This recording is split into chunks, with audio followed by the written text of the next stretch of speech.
কোন জঙ্গল ছিল এক দুষ্টু কাঠ কোকড়া পাখি নাম তার টিকটিকি।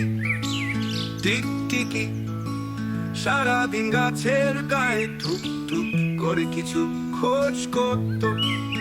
তার বন্ধুরা ভাবতো সে শুধু খেলা চলে গাছ খুঁটে, কিন্তু টিকটিকির মনে ছিল এক গোপন রহস্য।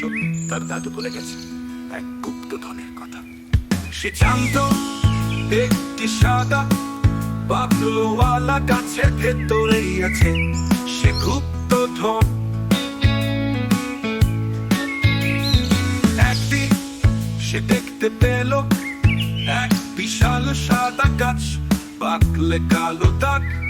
এই তো সেই গাছ বলে সে শুরু করলো ঠুক ঠুক গান।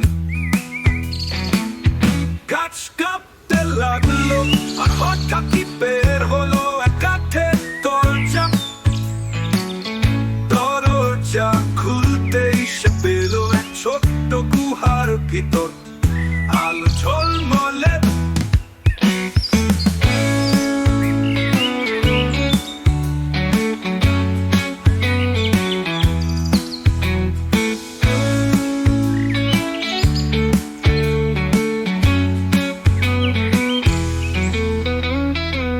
সেখানে ছিল সোনার বীজ, যেগুলো যে গাছেই লাগানো হয় তার রাতারাতি ফল ফুলে ভরে যায়।